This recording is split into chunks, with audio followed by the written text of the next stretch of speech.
안녕하세요. 친절한 책 라디오의 책쌤입니다. 봄비 한 번에 봄이 성큼, 계절은 자꾸자꾸 앞으로 나아갑니다. 책을 통한 여행을 권하는 친절한 책 라디오. 오늘은 40번째 책여행 날인데요. 오늘 함께 읽을 책은 이기주 작가의 사랑은 내 시간을 기꺼이 건네주는 것이다 인데요.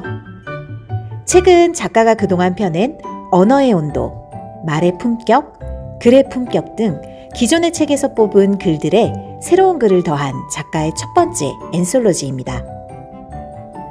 총 132편으로 구성되어 있는데요. 일상 속에서 채집한 글감들에 대한 작가 특유의 감찰력과 섬세한 문장들을 만나볼 수 있습니다. 그럼 지금부터 저 책쌤과 함께 이기주 작가의 문장을 만나러 책여행을 떠나볼까요?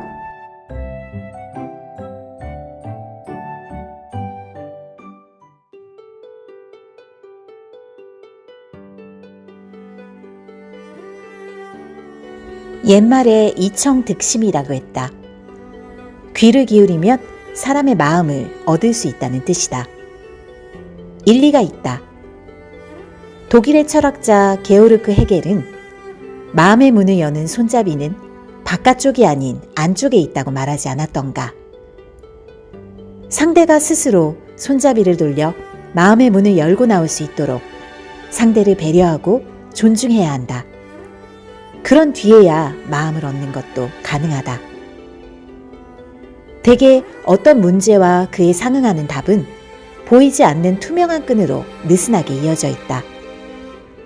그 끈을 차근차근 더듬고 끌어당김으로써 문제와 정답 사이의 간극을 좁혀나갈 때 나름의 해결책을 찾아낼 수 있다.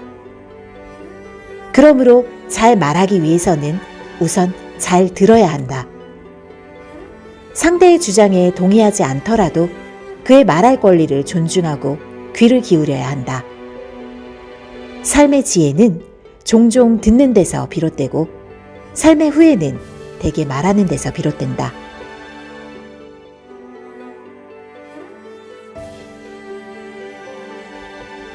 극지에 사는 이누이트들은 분노를 현명하게 다스린다.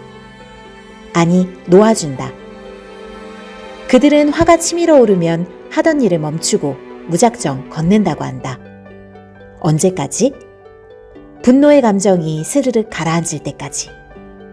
그리고 충분히 멀리 왔다 싶으면 그 자리에 긴 막대기 하나를 꽂아두고 온다. 미움, 원망, 서러움으로 얽히고 설킨 누군가에게 화상을 입힐지도 모르는 지나치게 뜨거운 감정을 그곳에 남겨두고 돌아오는 것이다. 하지만 안타깝게도 대부분의 사람들은 이누이트처럼 화를 조용히 발산하거나 다스리지 못한 채 살아간다. 외부로 분출하지 못한 화를 안으로 차곡차곡 모으며 지내다가 자기보다 만만해 보이는 사람에게 한꺼번에 쏟아내곤 한다. 때로는 자신에게 가장 소중한 사람의 마음을 향해 폐수를 방류하듯 말이다.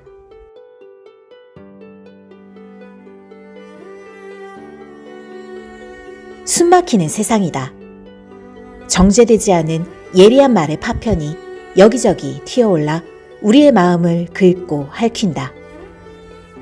날카로운 언어의 창이 우리를 겨눌 때 촉수를 곤두세우며 예민하게 대응해야 할까? 아니면 외부적 자극에 둔감하게 반응하며 무덤덤하게 임해야 할까? 소설 신라권의 저자로 잘 알려진 와타나베 주니치는 이런 고민에 휩싸인 이들에게 둔감력이 필요하다고 조언한다. 곰처럼 둔하게 살아야 한다는 뜻이 아닙니다. 본인이 어떤 일에 지나치게 예민하게 반응하지는 않는지를 자각하고 적절히 둔감하게 대처하면서 자신만의 삶을 살아야 한다는 의미입니다. 둔감력은 무신경이 아닌 복원력에 가깝습니다.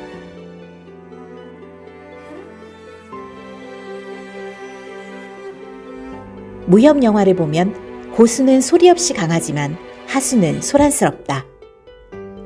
하수는 적을 발견하는 순간 주저없이 칼을 내지른다. 예민하게 반응하지만 애매하게 진격한다.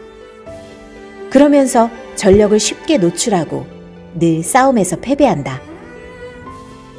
무릇 칼은 칼집에 있을 때 위험이 있다. 무작정 꺼내들면 칼의 위력은 줄어든다. 칼의 크기와 날카로움이 뻔히 드러나는 탓이다.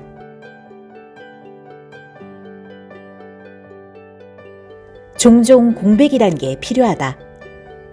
정말 이건 아닌 것 같다는 생각이 들 때, 무언가 소중한 것을 잊고 산다는 느낌을 지울 수 없을 때, 우린 마침표 대신 쉼표를 찍어야 한다.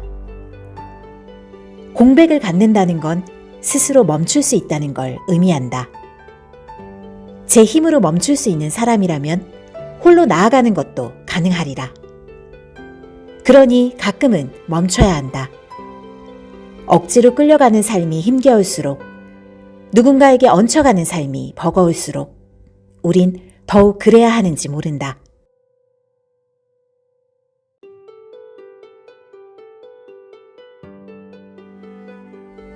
옛날 옛적에 세모와 동그라미가 살았습니다.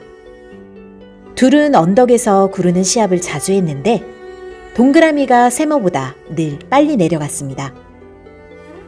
세모는 동그라미가 부러웠습니다. 그래서 달라지기로 했습니다. 언덕에서 끊임없이 구르고 또 굴렀습니다. 어느새 세모의 모서리는 둥글게 다듬어졌습니다. 이제 동그라미와 비슷한 빠르기로 언덕길을 내려갈 수 있게 됐습니다.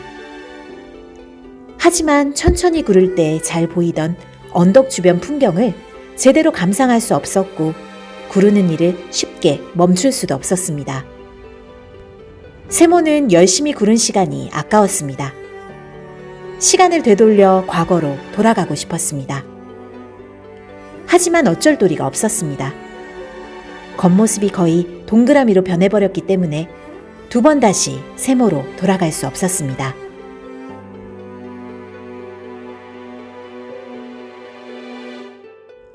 과거 농경사회에선 계절의 변화와 흐름을 제대로 알지 못해 농사를 망치는 사람을 철부지라고 불렀다. 그러므로 현재를 살아가는 사람들 중 진짜 철부지라고 할 수 있는 사람은 단순히 슬기롭지 못하고 아둔한 이들이 아니라 제 삶이 어떤 방향으로 어떻게 흘러가는지를 전혀 읽어내지 못하는 사람이다.